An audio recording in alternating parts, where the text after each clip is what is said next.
My son texted me, "Don't expect me to take care of you in your old age.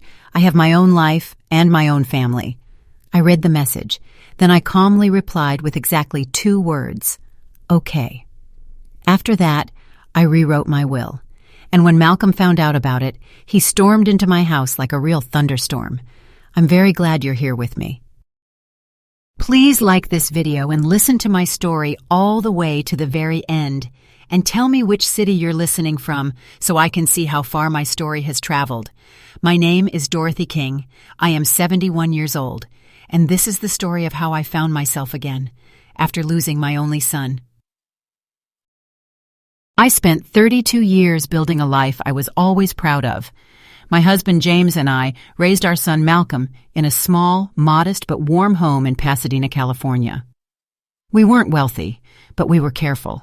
We saved, invested wisely, and paid off the house very early. The house sits on a street lined with oak trees. The Pasadena sun is always bright, filtering through the leaves, scattering shimmering patches of light across the front yard. James installed the large living room windows himself, so I could sit there, reading, bathed in warm sunlight. "You need light," he told me back then. "Light makes you happy." 5 years ago, James passed away from a sudden heart attack. No warning, no goodbye. That morning he made coffee for me. By afternoon, he was gone. I inherited everything we had built together, the house, his pension, our investments.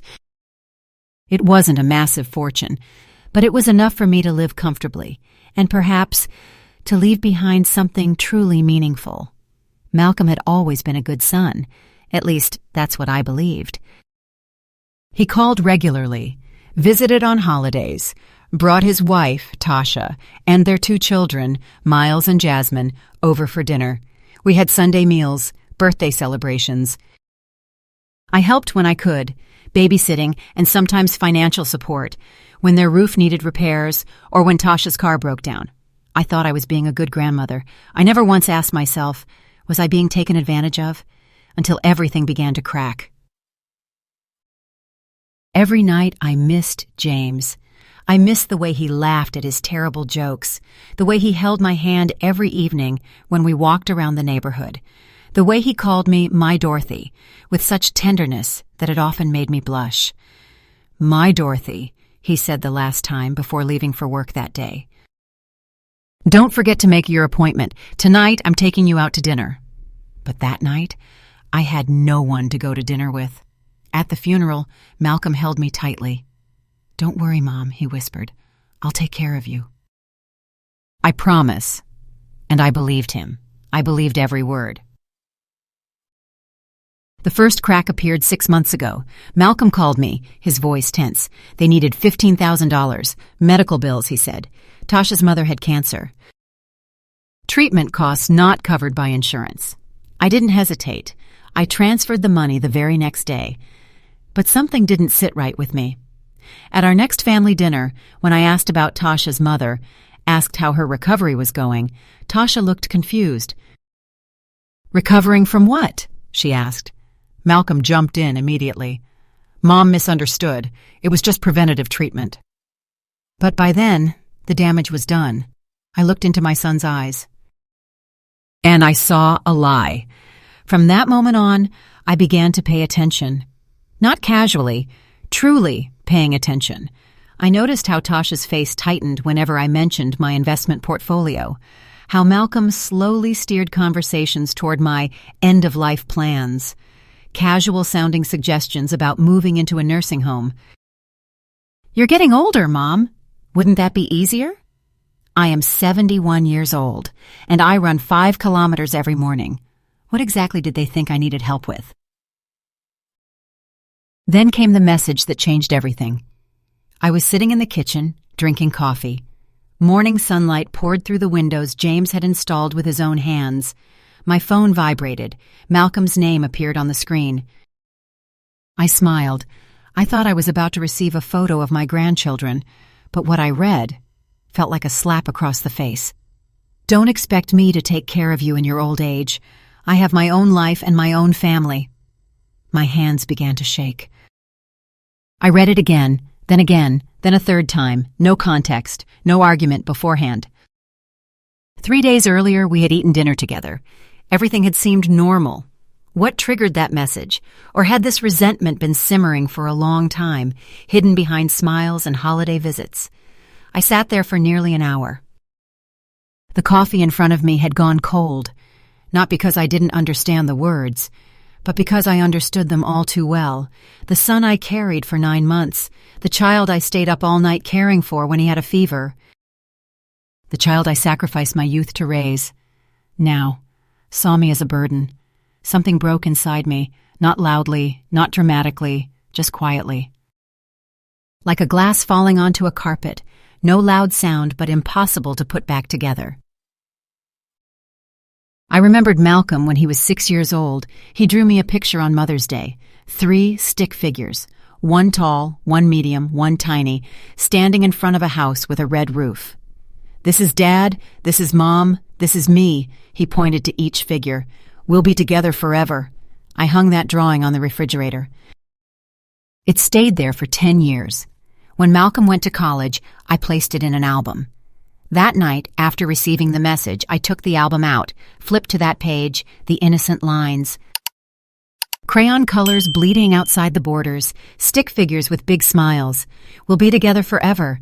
I gently touched the picture, then closed the album. How should I respond to that message? Beg? Apologize for being a burden I never asked to become? Defend myself against accusations I didn't even understand? No. I took a deep breath, sat up straight, the way James always admired, and I typed 2 words. Okay. That was all. I hit send, put the phone down.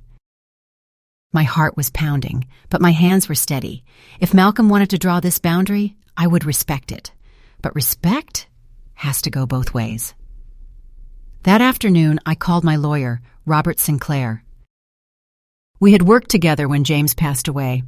"Robert," I said when he answered, "I need to revise my will.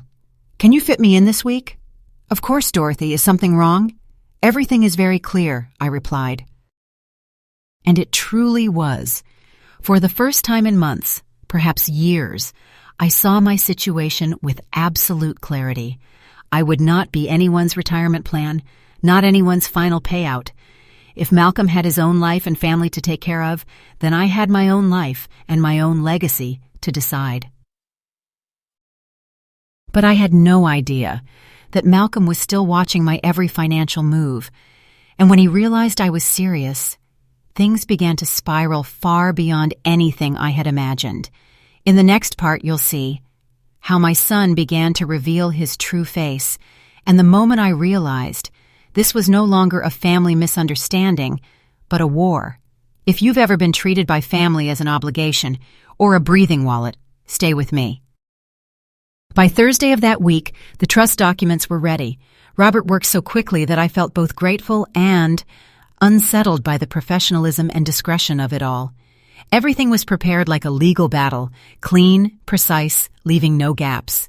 The name of the trust was clearly printed on the first page, the Dorothy King Living Trust. This trust would hold my house, my investment portfolio, and my savings, everything except the checking account I still needed for daily expenses. The beneficiaries were also chosen carefully, each name tied to a chapter of the life James and I had built. A scholarship fund at Caltech University, where James had once taught the Pasadena Humane Society, Animal Rescue Center, Children's Hospital, Los Angeles, and a small amount for my granddaughter Nina, who had stayed in touch with me over the years without ever asking for anything. And most importantly, Malcolm's name did not appear anywhere in the documents. I signed the papers right there in Robert's office, with his legal assistant and his secretary as witnesses. When the final stroke of my signature was complete, Robert stood up and shook my hand. "The transfers will take about a week to complete," he said.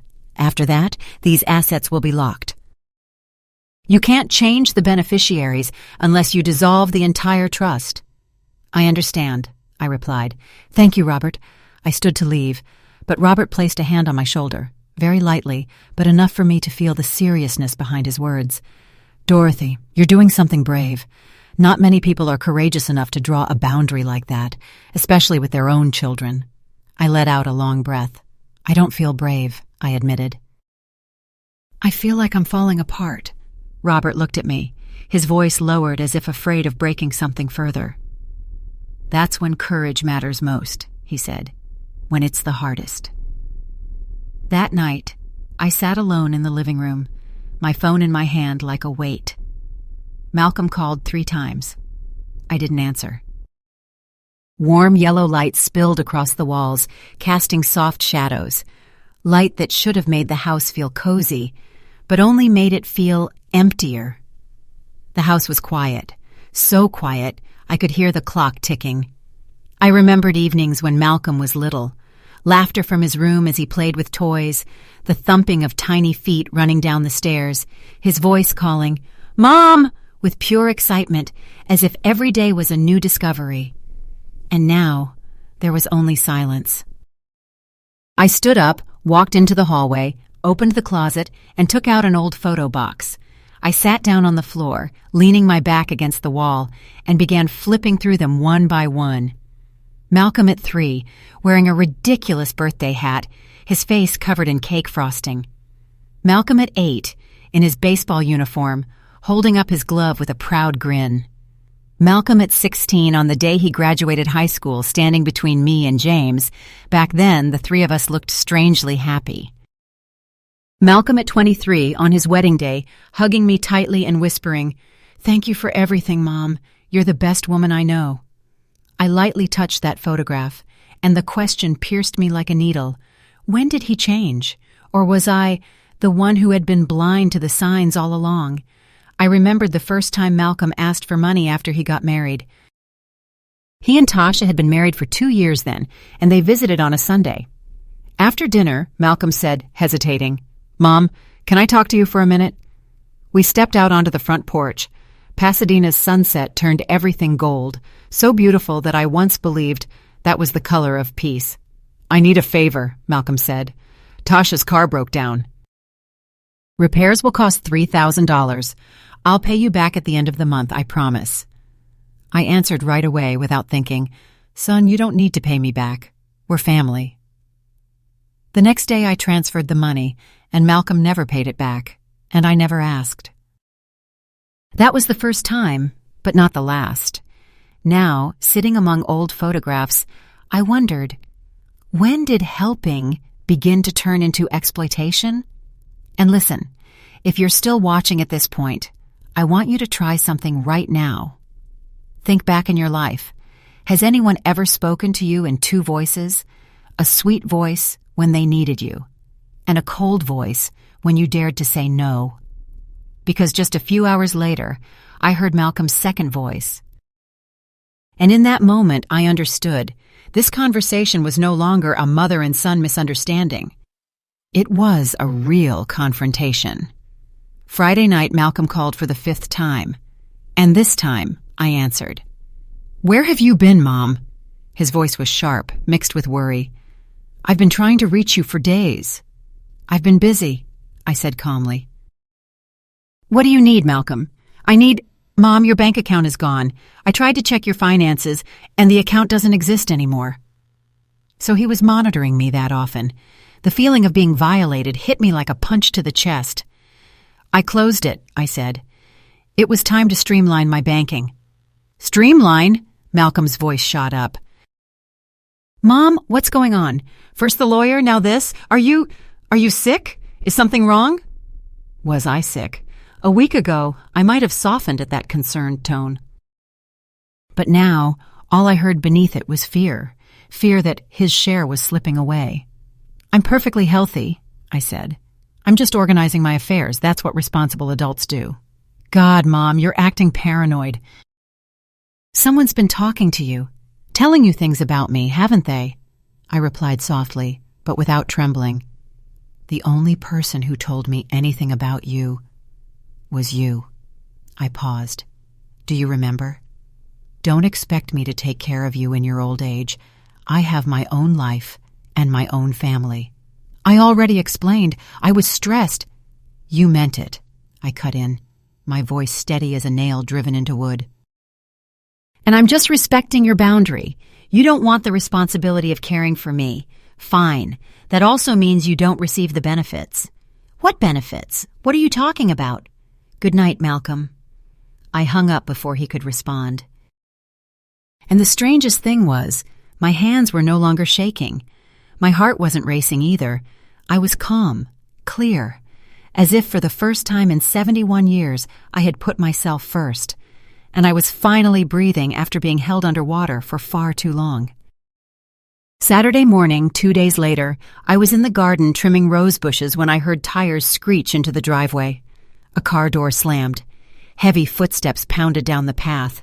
Before I could fully stand, Malcolm burst through the garden gate, his face red with rage. "What the hell did you do?" he shouted. I set the pruning shears down carefully, looked up at him. "Lower your voice, the neighbors can hear." "I don't care about the neighbors." Malcolm stepped closer, looming over me. "I just talked to your bank." "They said you moved almost everything." "Everything, Mom. Where did the money go?" "Into a trust," I said. "It's none of your business." "None of my business?" Malcolm took another step forward. "That money was supposed to be mine." "Dad worked his whole life for it." "Your father worked his whole life for us," I corrected. "For our family. He's gone. And now it's my money to do with as I choose." "You can't do this!" Malcolm gritted his teeth. "I'll fight it. I'll prove you're incompetent." That was when I stood up. I looked straight into my son's eyes. "Go ahead," I said. "I have medical records that show I'm perfectly healthy. I have witnesses to my clear mind. I have documentation of every decision I've made. And what do you have, Malcolm? A text message telling your mother you won't take care of her." His face went pale. "You don't understand," he blurted out, his voice urgent. "We need that money. We counted on it." "For what?" I asked. "What do you need it for? So desperately?" He didn't answer. He just stared at me, and in that moment, I saw it clearly. The calculation, the resentment, the ugly truth of what I had become to him, not his mother, his retirement plan. "Get out of my house," I said, my voice low, "and don't come back unless you're invited." Malcolm stepped back, eyes wide. "You can't kick me out. I'm your son." "Yes," I said, "and I'm your mother." "But what have you treated me like? Like a bank account, like an investment you've been waiting to pay off?" "That's not—" $47,000, I said, letting the number hang in the air. "That's how much I've given you and Tasha over the past 4 years. I just calculated it." Malcolm's mouth fell open. Cancer treatment for Tasha's mother that never happened. A family emergency fund that turned out to be a vacation in Maui. Car repairs, roof repairs, medical bills. Was any of it real, Malcolm? Or am I just your personal subsidy fund? We've been struggling. Struggling? I let out a small, cold laugh. You drive a Mercedes. Your children go to private school. You live in a house I helped you put the down payment on. Don't talk to me about struggling. Tears began to fill Malcolm's eyes, but I didn't know if they were real or another tactic.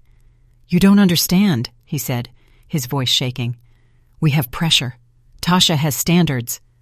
Standards? I stared him down. So I'm supposed to pay for Tasha's standards? I saved every penny my whole life, so my daughter-in-law can live in luxury? Then Malcolm's voice shifted from pleading to threatening. I'm not going to let you get away with this. I'll find a lawyer, a good lawyer. I'll fight that trust. I'll prove you're not well. Go ahead, I said, still with only one sentence. But listen closely, Malcolm. Every time you threaten me, every time you try to take my autonomy from me, I will document it. I will record it. And if this goes to court, the judge will see exactly who you are. Malcolm clenched his jaw. For a moment, I truly thought he might hit me. His fist tightened.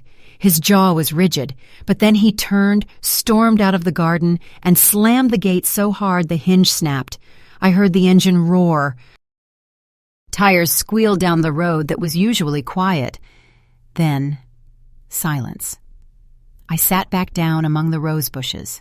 My legs were shaking. My hand still held the shears, but I forgot what I was doing. My son had just threatened me. In the very garden where I once taught him how to plant flowers, I remembered Malcolm at 6, scraped knees, tiny hands holding a young rose plant. "Mom, can I help you plant it?" "Of course, sweetheart," I had said.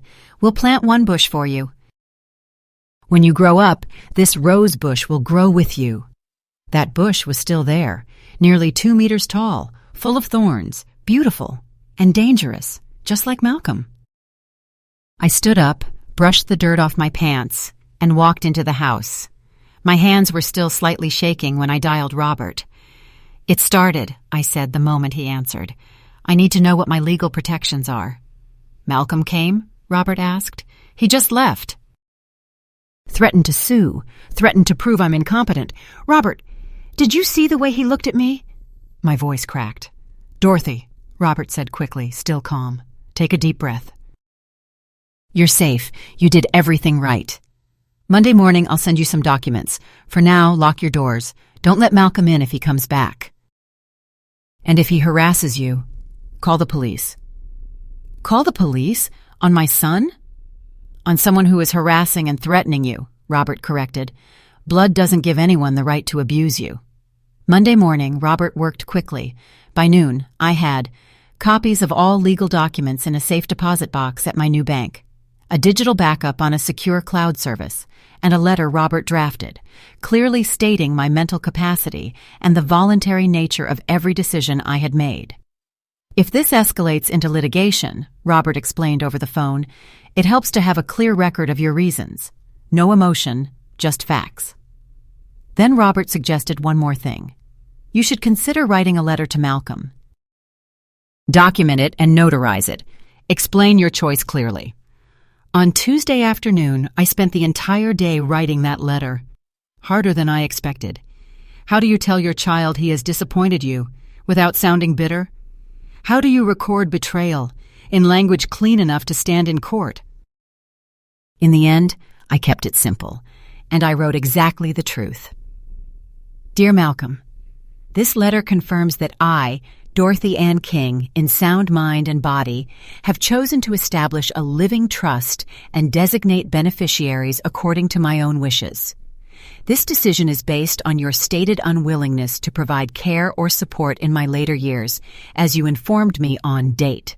I respect your right to prioritize your own family, and I am exercising my right to prioritize my own legacy. This is not punishment. This is self-protection. Over the years, I have provided significant financial support, $47,000 over the past 4 years, based on what I believed were genuine needs. Discovering that some of these requests were not honest has destroyed my trust. I wish you well, Malcolm. I hope you find peace and prosperity. But you will have to find it without financial support from me. If at any point you truly apologize, not because you want something, but because you genuinely recognize the harm you caused, and if you are willing to rebuild our relationship based on mutual respect rather than financial expectation, my door will always be open, not with my checkbook, with my heart, but that decision is yours. With love and boundaries, Dorothy. I took the letter to the bank to have it notarized. Patricia witnessed my signature alongside another employee I had never met. No one could say I was being forced. No one could say I was confused. Wednesday afternoon, Malcolm came back. This time he brought Tasha with him. I heard their car pull in around 2 o'clock. I was reading in the living room, a cup of tea beside me that had gone cold. The doorbell rang. I considered not answering. But avoiding them would only drag out the inevitable. Tasha stood on the porch in an expensive coat. I was almost certain I had helped pay for it through some emergency loan or another. She smiled, a tight smile, so controlled it looked, like something she had put on. "Dorothy, we need to talk. Can we come in?" "No," I said. "Mom, don't be stupid," Malcolm began. "You came to my house without calling. You stormed into my garden and screamed at me. And now you expect me to host you?" I stared straight at him. "If you have something to say it from the porch." Tasha's smile flickered for a second. "Fine," she said. "We're here because we're worried about you. Malcolm told me about these sudden financial changes, And honestly, Dorothy, it's concerning. People your age can be vulnerable to scams, vulnerable to manipulation. Are you suggesting I've been scammed? I asked. We're saying you're not thinking clearly, Malcolm cut in. You've never made decisions this impulsive. Moving all your money, cutting us out. I didn't cut you out of anything you had a right to, I said. You cut yourself out when you made it clear I was a responsibility you didn't want. I never said that. I took out my phone, opened the message, and held it in front of him. Read it again. Don't expect me to take care of you in your old age. I have my own life and family. Your words, Malcolm. There's a date. There's a timestamp. I saved it. Tasha's eyes widened. She turned to Malcolm. You sent that? Malcolm's face flushed. I was angry. Mom kept asking about roof repair money. I'd just lost a client and doesn't matter. She's my mother. She can't disinherit me. Actually, I said, I can. And I did. Not out of hatred, Malcolm, but out of self-respect. You made it clear what this relationship means to you. I'm simply respecting that. This is about money, Tasha said abruptly, her voice turning cold. You think we only care about money, but we've been here for you. We visit, we call, we include you in our lives. You visit 4 times a year, I replied. You call when you need something, and you include me in your lives, as long as I fund it. I looked straight at Tasha without flinching. How is your mother, by the way? Recovering from the cancer treatment I paid $15,000 for? Tasha said nothing. Malcolm grabbed her arm as if to pull her away from the question. We don't need to listen to this, Malcolm said stiffly. You have 1 week to rethink this, 1 week to reverse these ridiculous changes. If not, I'll contact a lawyer. I'll declare you incompetent. I'll fight that trust. I'll make sure everyone knows what you're doing. Go ahead, I said. I have a lawyer too, a very good one. And I have documentation you can't fight. Medical records, witness statements, and a paper trail showing you financially exploited me.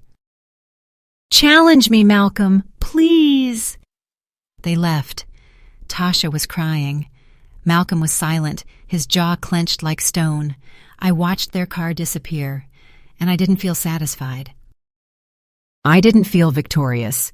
There was only one thing, quiet determination. But that night, lying in bed, fear began to creep in like cold fog. What if Malcolm really found a lawyer? What if he convinced a judge that I was incompetent? I had read the horror stories, adult children gaining guardianship, controlling their parents' lives, turning them into prisoners in their own homes. Could that happen to me? I barely slept. By morning, I was exhausted and trembling. I called Robert again. He's threatening legal action. He says he'll keep me from the grandchildren if I don't reverse the trust. Robert's response was quick and firm. Document everything. Write down exactly what was said. If they do that, we may need it for future considerations regarding custody. Custody. Just those 2 words made my heart pound. Dorothy, Robert continued, his voice softening, you have something most people in your situation don't have. Preparation. Your medical records are excellent. You have witnesses. Unless Malcolm proves actual incapacity, which he can't, he doesn't have a case. But the pressure of fighting him. I know, Robert said. That's why I'm suggesting you take a few days for yourself. Go somewhere peaceful. Stay with a friend. Let Malcolm wear himself out with threats while you restore your strength. You'll need it. He was right. I called Linda, my friend from college. She lived 2 hours away in a beach town, and she ran a small bookstore. Come stay with me, Linda said immediately, almost not letting me finish. Bring nothing but comfortable clothes and a good attitude. We'll walk on the beach, and I'll remind you what peace looks like. I packed a bag. And on Thursday morning, I left. I didn't tell Malcolm where I was going. For the next 3 days, I walked on the beach. I helped Linda in the bookstore. I read novels I'd been meaning to read for years. I slept deeply without dreaming, and I remembered who I was, beyond being Malcolm's mother. I am Dorothy, a woman who built her own life, loved deeply, lost, survived, and deserves respect. Monday night, Linda and I sat on the balcony facing the ocean. The sun set, painting the sky in soft layers of orange and purple like velvet. "Do you regret it?" Linda asked. "I don't regret protecting myself," I said, taking a sip of wine. "But I regret the feeling of losing my son every single day." Linda looked at me and said slowly, "You didn't lose your son, Dorothy. You just found out who he really is." That's different. Maybe she was right. Sunday night, when I returned home, I felt ready for whatever came next. And it did come. A letter was waiting, not in the mailbox, but slid under my front door, expensive stationery, and Tasha's handwriting. I read the letter twice. Tasha wrote that she hoped I would forgive Malcolm's outburst, that he was under work pressure, that when he's stressed, he says things he doesn't mean.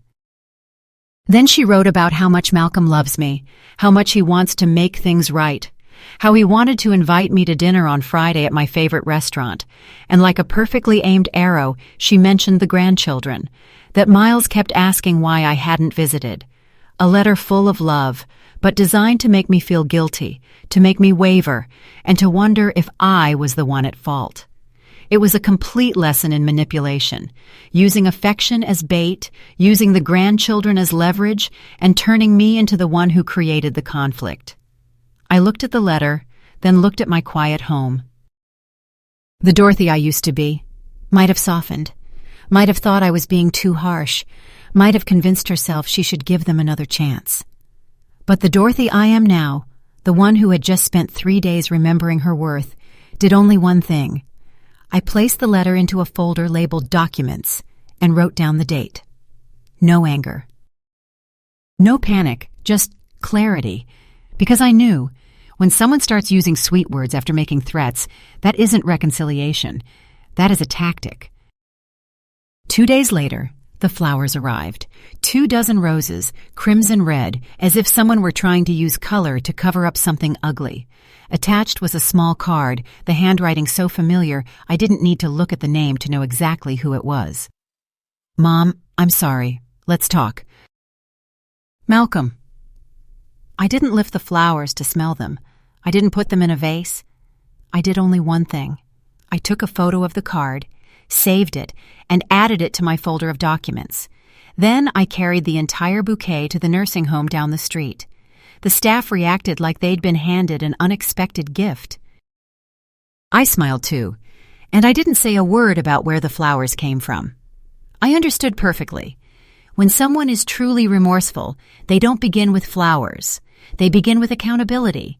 Then came the phone calls. No more angry calls. No more shouting.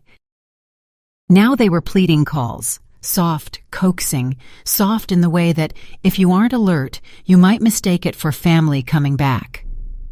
Tasha called first, her voice sweet, as if she were coating everything in sugar. "Dorothy, please, we made a mistake. Can't we get past this? Family has to know how to forgive." "Family also has to know how to respect each other," I replied, "to treat each other with basic kindness. Not treat each other like an ATM. That's not fair. We would never—" "Tasha," I cut in, my tone still calm but clear. "I have a record of every cent I've given you over the past 4 years, $47,000 for emergencies that were never clearly explained. Would you like to sit down with me and go through each expense one by one?" There was a dead silence on the line for a beat. Then she hung up. Malcolm tried next. This time he chose a different approach, a wounded, confused voice, as if I were the one behaving irrationally. "Mom, I don't understand what happened to you. You've changed." "You're not the woman who raised me." When I heard that, something inside me quietly closed. "You're right," I said. "The woman who raised you was someone who always put other people's needs above her own dignity. I'm not that woman anymore." "That's not—" "Mom, please, just have dinner with us, just one dinner. If after that you still feel this way, fine. But give us a chance." I almost said okay, not because I believed him, but because I was tired. Tired of saying no again and again. Tired because every refusal meant I had to clench my teeth to keep my heart from softening. And because Somewhere deep inside me there was still a small part that wanted to believe my son could change. But then I remembered that text, the pure coldness, the unfiltered contempt. "Don't expect me to take care of you in your old age." He had shown me the truth. So why was I questioning my own eyes? "No, Malcolm," I said. "We're done. You'll regret this." "Is that a threat?" Silence. Then Malcolm spoke, each word chosen to dig into the wound. "It's a prediction." He hung up. I called Linda. She listened as I told her everything. Tasha's letter, the flowers, the softened phone calls. "They're trying to wear you down," Linda said. "It's classic manipulation. They're not truly sorry, Dorothy. They're just sorry they're losing access to your money." I swallowed hard. "But what if I'm wrong? What if I'm being too harsh?" Linda asked back, crisp and simple. "Did they apologize for that text message?" I froze for a second. Malcolm had said he was stressed. He had said he didn't mean it. But he had never said the one sentence a decent person has to say, "I'm sorry I hurt you. I was wrong." Tasha hadn't either. "No," I said slowly. "They're apologizing for my reaction, not for what they did." Linda exhaled, as if the answer itself had closed a door. "Then you already have your answer. And if you're listening this far, I want you to notice something strange. When people manipulate you, they don't attack you immediately. They try flowers. They try sweet words. They try a wounded voice.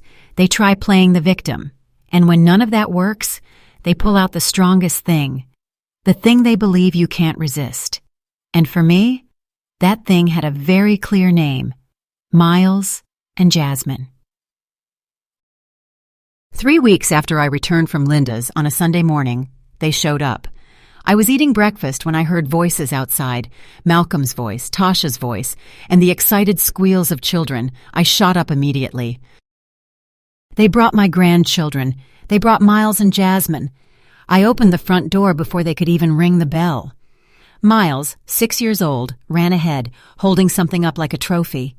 "Grandma, we brought cookies for you." "Mom said you weren't feeling well." My chest tightened. I pulled him into my arms, breathing in the scent of a child, grass, sunlight, and fruit snacks. Jasmine, 4 years old, stood back a little, hesitant, then stepped forward too to be hugged. And the moment I lifted my head over the children, I caught Malcolm's eyes. He smiled.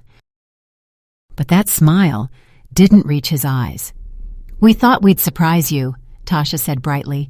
"The weather's so nice. We can have a picnic in the backyard, like the old days."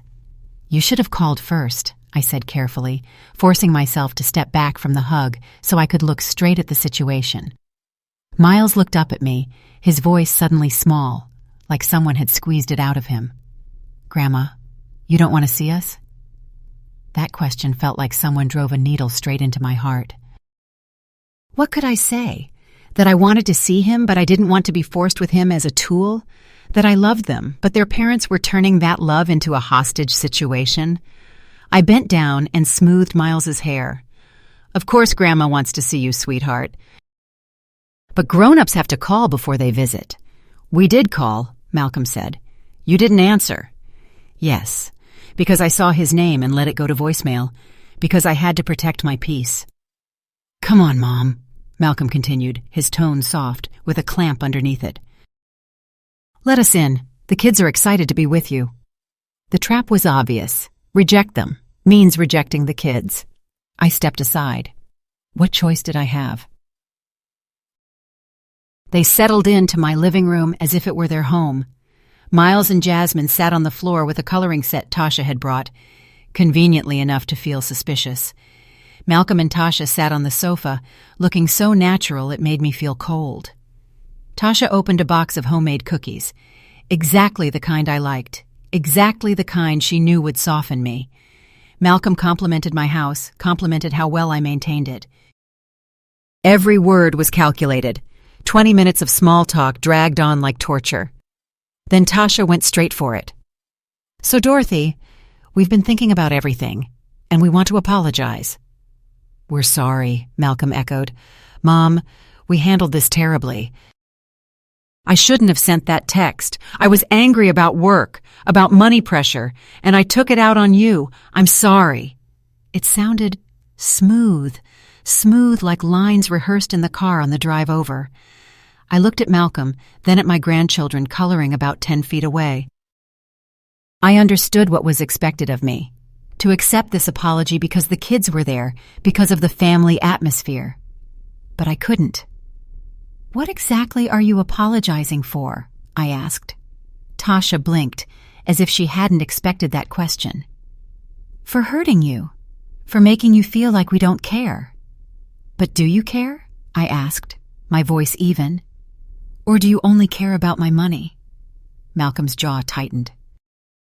"That's not fair." "Not fair?" I stared straight at him. "You called me incompetent. You threatened to sue me, and now you're sitting in my living room. Expecting what? Expecting me to undo the trust because you brought the kids and a few boxes of cookies?" "We're trying to fix this," Tasha said, her tone a little harder. "We're trying to be a family, but you're making that impossible." "I'm making it impossible?" I stood up slowly. "I set boundaries after you made it clear you wouldn't take care of me. I protected my assets after years of emergency loans that were never explained, and I'm the problem?" "Lower your voice," Malcolm hissed. "The kids are right there." "Then maybe you shouldn't have brought them into this conversation," I replied. Tasha sprang up immediately.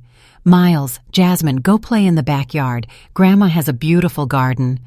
The children ran out happily, unaware of the storm brewing in the living room, and the instant the door closed, Tasha's mask fell. "Enough! Stop pretending," Tasha said, her voice icy. "You're being selfish and vindictive. You have more money than you need, and you're hoarding it while your family is struggling." I gave a short laugh, humorless. "Struggling?" "You drive a Mercedes. Your kids go to private school. Where's the struggle?" "That's none of your business," Malcolm growled. I looked straight at him. "But my money is your business?" "We're your family," Malcolm said.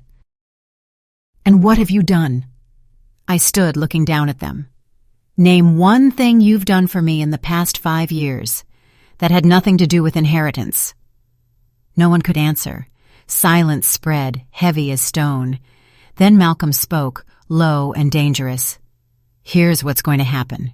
You're going to call your lawyer. You're going to dissolve that trust. You're going to restore our inheritance, and you're going to do it before the end of the month." I held his gaze. "Or what?" Tasha answered instead, terrifyingly calm. "Or you'll never see the kids again. We'll move if we have to.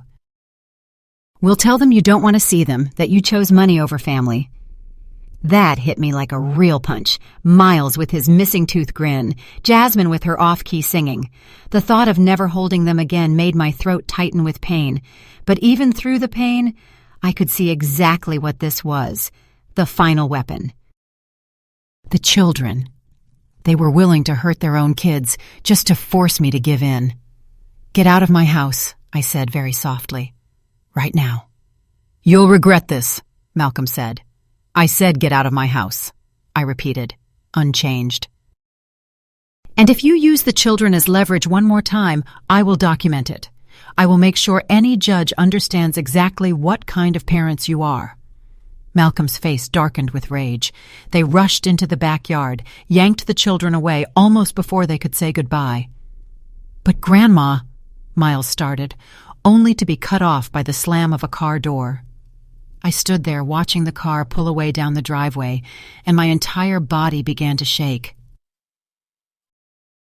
I ran into the bathroom and dry-heaved over the toilet. My body betrayed me before I could even cry. Had I just lost my grandchildren? Would Malcolm really do it? The thought made me so dizzy I felt nauseous. But beneath the fear, something else flared. Anger. How dare they? How dare they turn innocent children into hostages? I knew I couldn't back down. I couldn't. Because if I backed down, what would the message be? That I could be manipulated, that threats worked, that they could treat me however they wanted as long as they held the grandchildren in their hands like a whip. No. I called Robert. "They threatened to cut me off from the kids if I don't reverse the trust. Document everything. Robert said immediately. "Write down every sentence, every word. If they actually do it, we may need it." For the rest of that day, I wrote every detail. Every phrase, every silence, every threat. And when I finished, I sat in my quiet kitchen and finally allowed myself to cry. 3 weeks later, the letter arrived. Not from Robert, but from Malcolm's attorney, a downtown firm well known for hard-handed family litigation. I read it slowly, right at my kitchen table with my morning coffee. "Dear Mrs. King, our client, Malcolm King, has retained our services regarding questions of mental capacity and recent financial decisions made under potential undue influence or diminished capacity. We respectfully request that you submit to an independent psychiatric evaluation." I set the letter down, very calmly. So this was how Malcolm wanted to play. Fine. I called Robert immediately. "They're going the incapacity route. They want me to undergo a psychiatric evaluation." "Let them," Robert said, and strangely, he sounded almost pleased. "Dorothy, you're one of the sharpest people I know. You'll pass any evaluation they throw at you, and their case will collapse. But we need a strategy. Agree to the evaluation, but insist on choosing a doctor from the court-approved list. We control the process." A week later, I sat across from Dr. Patricia Hernandez, a forensic psychiatrist who specializes in elderly competency cases. She was professional, steady, and had a kind of strictness that made me immediately certain no one could charm or manipulate her.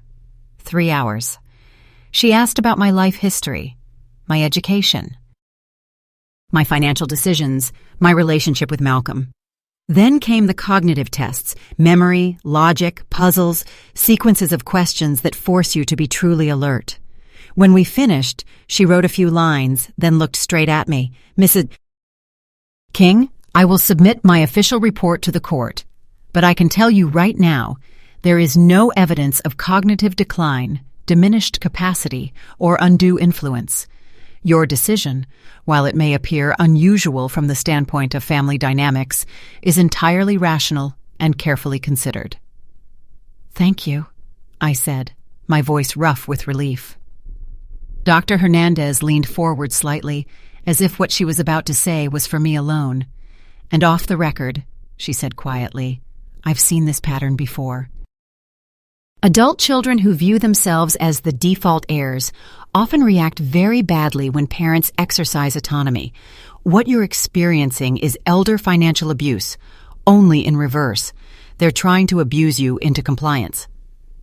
That sentence gave a name to everything I had been feeling, but was still afraid to admit. And for the first time in weeks, I stopped asking myself, am I being too harsh? I thought only one thing. I saw it clearly, and I will not turn back. My competency hearing was scheduled for November 15th. I walked into the courtroom with a very strange feeling. The room was gray, the smell of old wood mixed with something hard to name, the smell of tension, of lives being pulled apart and examined in front of strangers.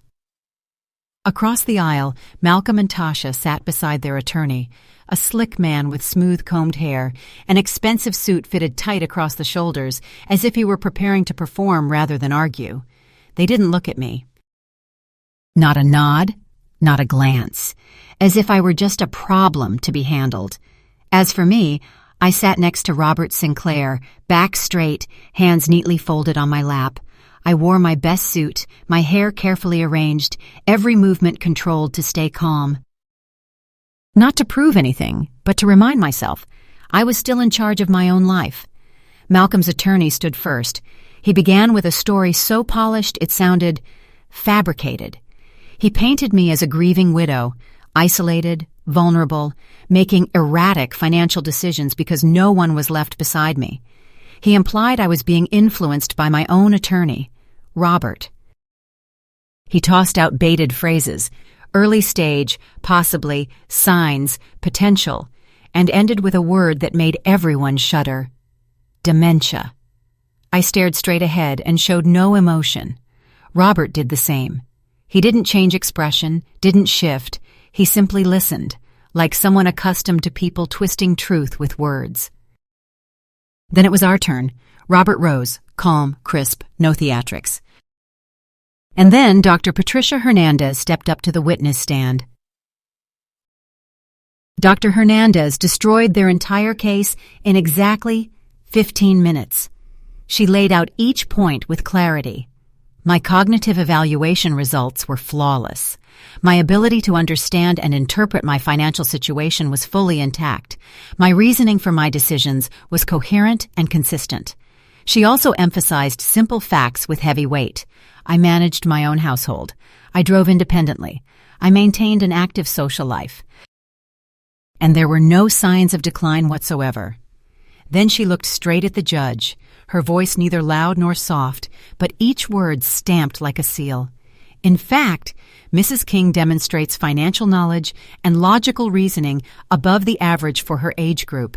Her decisions, while emotionally difficult for family members, are fully competent and autonomous. Malcolm's attorney tried to interrupt like a man slipping, but still trying to drag someone else down with him. But isn't it unusual for a mother to completely disinherit her only child? Dr. Hernandez didn't waver. Unusual, perhaps. But unusual does not mean incompetent. Mrs. King has clearly documented reasons for her choices. Whether those choices align with her son's preferences is irrelevant to her mental capacity. And in that moment, I realized something. When people can't get what they want through emotion, they'll try the law. When they can't persuade you, they'll try to prove you aren't lucid enough to have the right to say no. But there was one thing they forgot. A court can hear tears. It can hear stories. But a court lives on evidence, and the evidence wasn't on their side. The judge, a woman in her 60s, sharp-eyed behind her glasses, leaned forward toward Malcolm. "Mr. King," she said, calm but cold, "why did you send your mother a text message stating, and I quote, 'Don't expect me to take care of you in your old age'? I have my own life and family?" Malcolm's face flushed red. He stammered, I was angry. She was asking about money." "So you were angry about money," the judge cut in. "And now you're angry because she's distributing her money as she chooses instead of as you would like. Isn't that right?" It's not that simple." "It seems quite simple to me." Then she turned to me. "Mrs. King, has anyone coerced you into making these financial decisions?" "No, Your Honor." "Are you aware of what you are doing and the consequences?" "Fully aware, Your Honor." "Do you wish to make any changes to your estate plan?" "No, Your Honor. My plan is exactly as I want it." The judge struck the gavel. The sound wasn't loud, but it echoed like a door being shut. The petition for incapacity is denied. Mrs. King clearly possesses a sound mind and has every right to manage her estate as she wishes. Case dismissed. Malcolm's attorney gathered his papers so quickly it was as if he wanted to vanish from that room. Tasha sat frozen, her expression blank, like someone had ripped away her script. But Malcolm didn't. He looked at me with pure hatred, as if I had just stolen something that had always belonged to him. When we stepped into the hallway, Malcolm suddenly grabbed my arm. "This isn't over." Robert immediately stepped between us, his warning unmistakable. "Mr. King, that statement can be construed as harassment. I suggest you step back." Malcolm released my arm, but leaned in close, like he wanted to pour poison into my ear. "When you're old, sick, and alone, don't come crying to me." I looked at him. Truly looked, and I saw a stranger. I wondered, when did I lose my son? Or was he never the person I believed he was? "Malcolm," I said softly, "you don't need to worry. I won't be alone. I have friends. I have community. I have self-respect. And you, what do you have besides greed?" He didn't answer. He simply turned away, walking fast as if he were afraid to hear one more word. I should have felt victory. I had won. But what I felt instead was emptiness. Robert placed a hand on my shoulder. "You did the right thing," I whispered, my voice breaking. "Then why does it hurt this much?" "Because love and betrayal can exist at the same time," Robert said. "He's still your son. You're allowed to grieve that. I nodded, because I didn't trust myself to speak again without crying. But when we walked out of the courthouse, autumn sunlight settled on my shoulders with a strange warmth, and I felt something shift inside. The doubt disappeared. The guilt disappeared. What remained was clarity. I had won, and I knew it still wasn't over. 2 months after the hearing, I received a registered letter from Malcolm and Tasha's mortgage company. They had missed 3 payments. The bank had begun foreclosure proceedings. Do you know why I received the letter? Because years ago, they had listed me as an emergency contact and never updated it. So they were in real financial trouble. Not the kind of trouble where you're a little short, but the serious kind. The Mercedes, the private school, the glossy lifestyle they always displayed. It was all built on debt. And they had counted on my inheritance like a life raft. A part of me felt a brief flicker of compassion. They had children. Miles and Jasmine didn't deserve to suffer for their parents' bad choices. But then I remembered what Tasha had said, cold as a blade. You'll never see the kids again. I remembered Malcolm's eyes in the courthouse hallway. I remembered years of manipulation wrapped in the word family. And I made my decision. I hired a private investigator, a retired police detective Robert had once recommended for real estate matters. I need you to investigate my son's finances, I said. I want to know where the money went, what they spent on. I want documentation. What he found stunned me. Over the past 6 years, Malcolm and Tasha had spent more than $200,000 beyond their means, not on essentials, but on European vacations, a boat they used only twice, Tasha's cosmetic surgery, country club memberships, private school tuition they couldn't afford, and most importantly, they had taken loans based on the expected inheritance from me. Multiple loans, multiple lenders.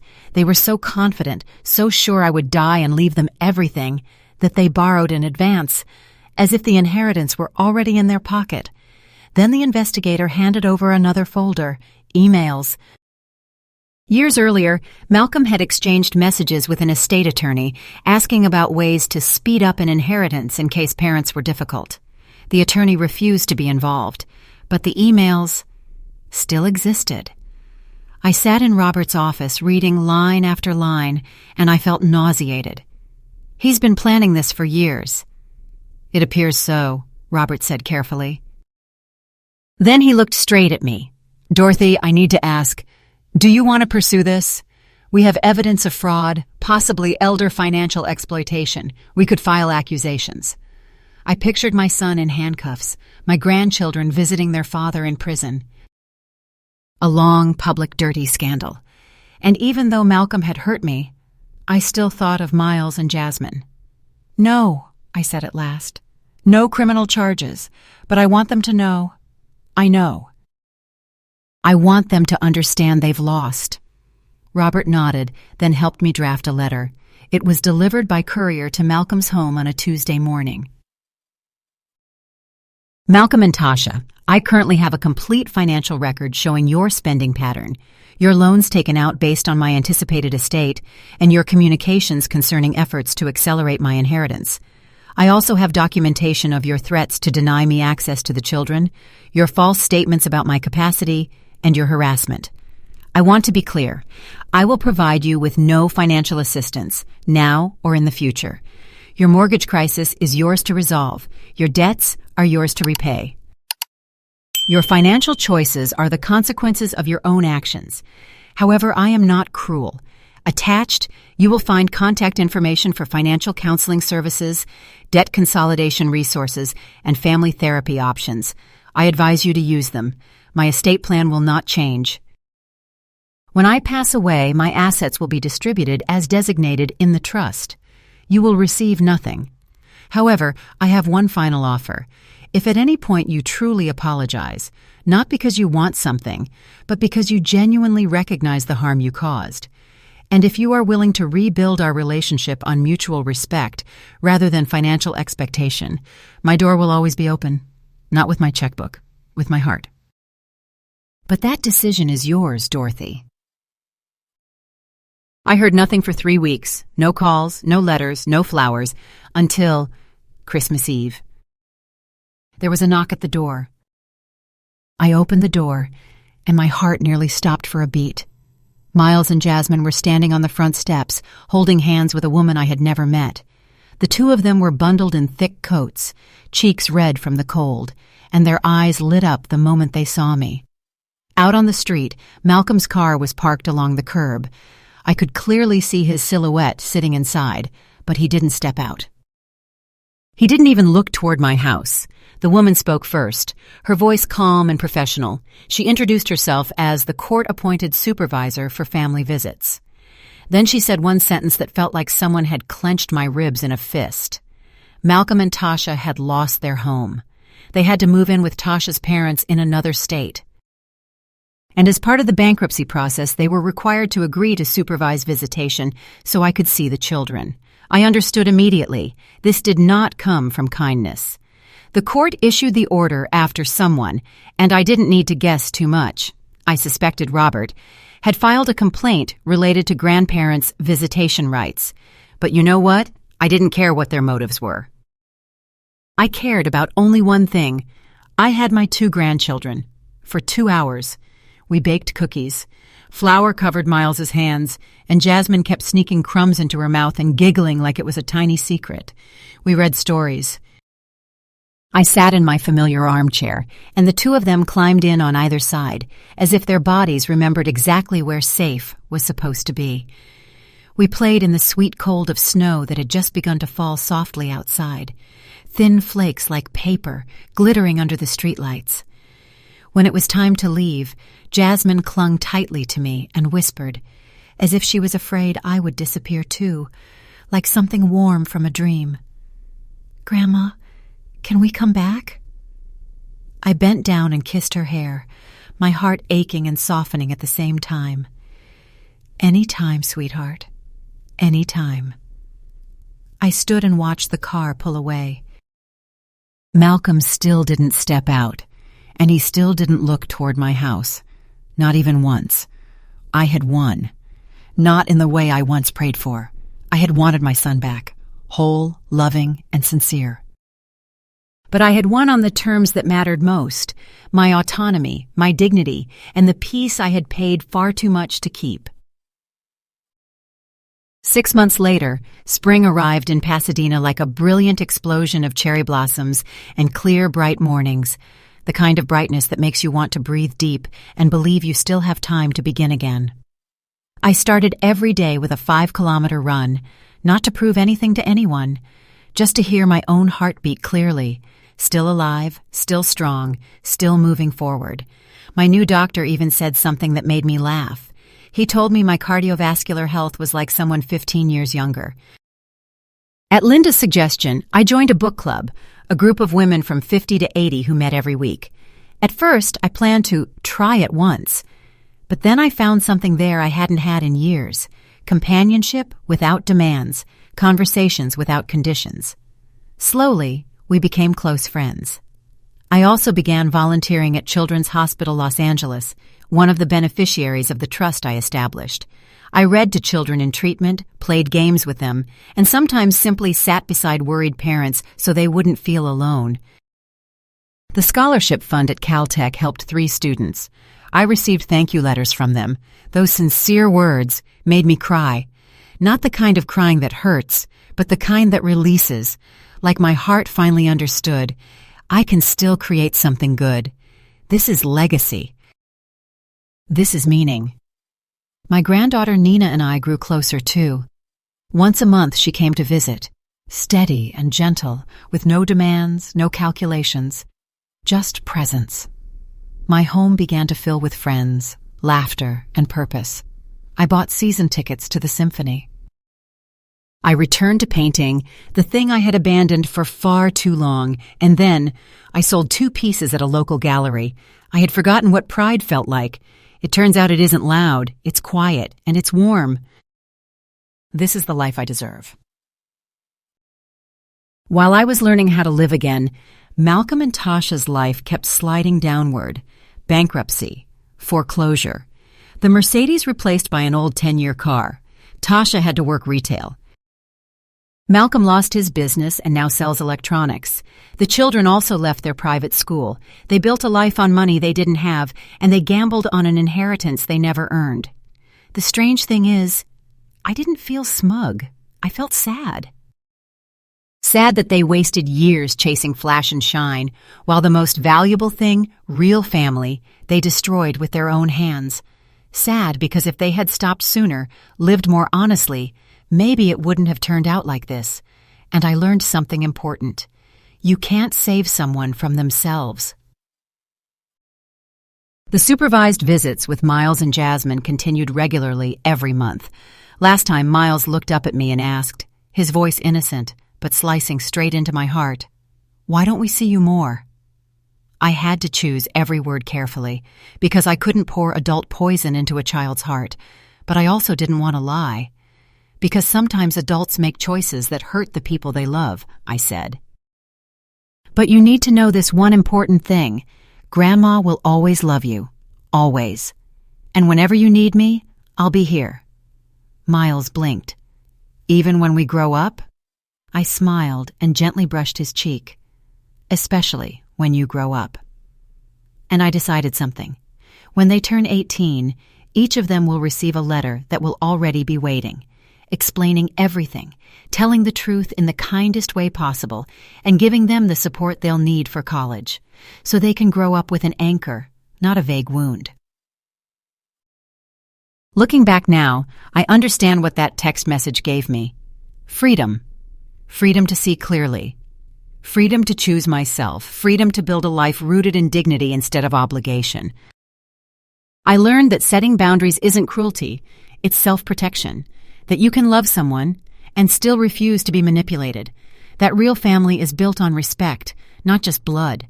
My legacy isn't sitting in a bank account waiting for someone to inherit it.